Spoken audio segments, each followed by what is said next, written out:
Ya, siapa di sini yang mengalami gagal bayar di aplikasi pinjaman online Kredipo nih? Jadi Kredipo ini sudah di-download oleh 50 juta orang ya kalau kita lihat di sini. Artinya sekitar 50 juta orang ini mempercayai aplikasi pinjaman online resmi OJK khususnya Kredipo PayLater yang satu ini menjadi aplikasi yang mereka gunakan untuk melakukan pinjaman.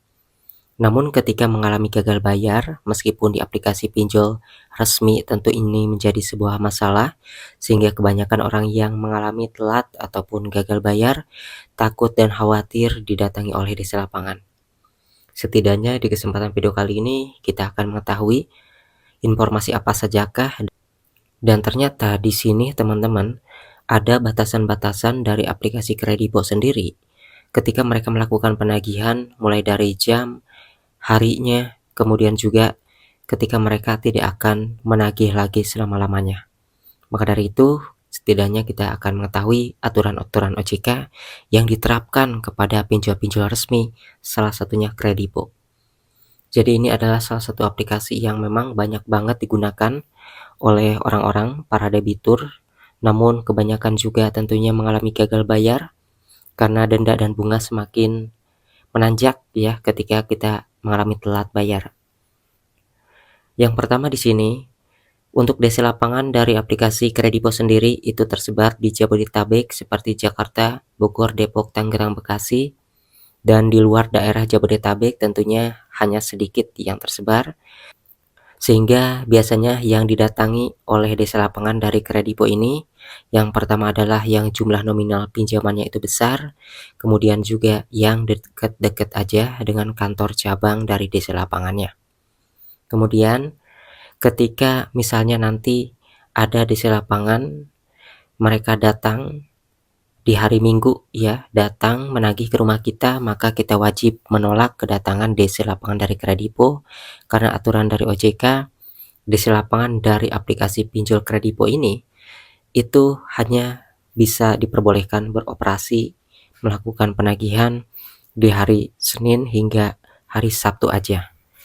Jadi Senin, Selasa, Rabu, Kamis, Jumat, Sabtu, dan hari Minggunya itu tidak diperbolehkan melakukan penagihan kepada orang yang gagal bayar. Jika mereka datang hari Minggu itu wajib ditolak dan kita katakan aja bahwasanya aturan dari OJK, desa lapangan tidak boleh hadir menagih pada hari Minggu. Kemudian dari jamnya juga. Misalnya desa lapangan ini misalnya datangnya itu di hari-hari kerja memang ya yang sudah diterapkan oleh OJK, kayak misalnya di hari antara Senin dan Sabtu bukan hari Minggu, itu kan otomatis mereka tidak melanggar ya, menagih di hari-hari operasional mereka, di jam kerja mereka.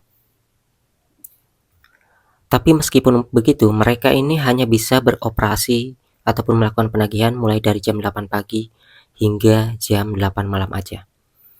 Jadi kalau misalnya mereka datang jam 9 malam, jam 10 malam ke atas, itu wajib ditolak karena mereka akan malu sendiri dan nanti akan merasa bersalah karena sudah tidak mematuhi aturan dari OJK yang memberlakukan desa lapangan dari aplikasi pinjol resmi yang dinaungi oleh OJK, itu wajibnya hanya boleh menagih di jam 8 aja, batas maksimalnya ya, jam 8 malam.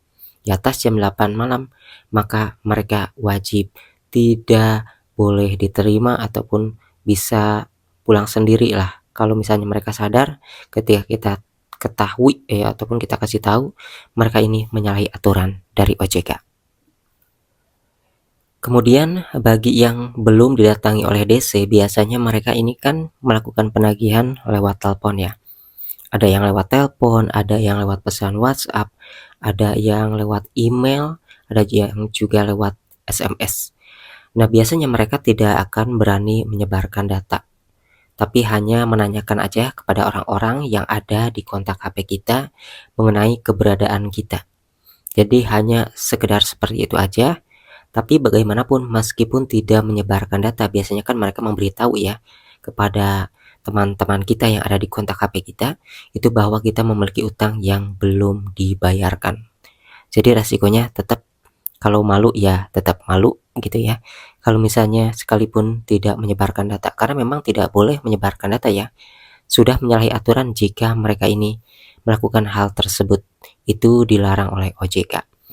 Kemudian di sini, jika misalnya kita tidak ada respon nih kepada si pinjol tersebut setelah menelpon seringkali, ke WhatsApp juga ya, selama 90 hari mereka akan berhenti melakukan penagihan ya. Setelah 90 hari, setelah 3 bulan mereka akan berhenti melakukan penagihan. Yang mereka lakukan yaitu adalah melaporkan kita, jadi slik OJK-nya itu jelek ya, dilaporkan ke OJK, slik OJK kita jelek sehingga kita nanti kalau mau melakukan pinjaman ya, di aplikasi pinjaman online lagi ataupun pinjaman di lembaga-lembaga yang lain, itu bakalan sulit, bakalan tidak disetujui karena kita memiliki riwayat gagal bayar di aplikasi pinjaman online Kredipo yang satu ini. Jadi intinya ketika mereka sudah melaporkan kita ke slik OJK-nya jelek ya, maka mereka tidak akan melakukan penagihan lagi, hanya saja tetap kita memiliki sisa tunggakan utang dan denda dan juga bunganya. Tapi kalau misalnya utang kita itu terlalu besar, biasanya mereka akan coba ya untuk datang ke rumah dengan melakukan penagihan, yang pasti mereka akan melakukan penagihan dengan secara sopan. Biasanya ada perempuan, ada laki-laki ya, 2 orang, agar nanti mereka ini bisa seimbang nih berdebat apakah peminjamnya perempuan atau laki-laki. Kalau misalnya yang galbay ini laki-laki, maka biasanya DC yang diturunkan adalah yang laki-laki, kayak gitu ya. Biasanya datangnya itu barengan 2 orang. Dan kemudian selain itu juga yang perlu diketahui di sini, ketika DC lapangan ini datang melakukan penagihan, usahakan kita harus pintar-pintar bernegosiasi untuk meminta keringanan bunga denda yang sudah semakin tinggi, karena di sini sebenarnya kita bisa meminta jalan pintas lain, yaitu menghilangkan seluruh bunga dan denda dari utang-utang kita akibat menunggak. Jadi nantinya kita itu diberi keringanan dengan membayar sisa tagihan dan cicilannya aja, meskipun kita tidak membayarkan pada saat si DC lapangan tersebut itu datang ke rumah.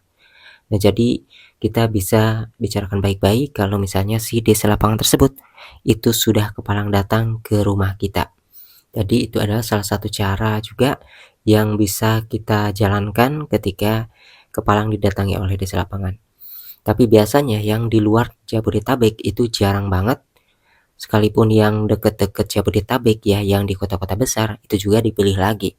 Karena kan dari DC lapangan Kredipo ini juga itu memiliki batasan ini ya, batasan hari kerja, batasan jam operasional, kemudian juga dari jumlah DC lapangan mereka ini terbatas sehingga mereka juga tidak bisa, tidak mungkin ya menagih, mendatangi kepada orang-orang yang galbay, apalagi yang melakukan pinjaman di aplikasi Kredipo ini sudah mencapai 50 juta orang.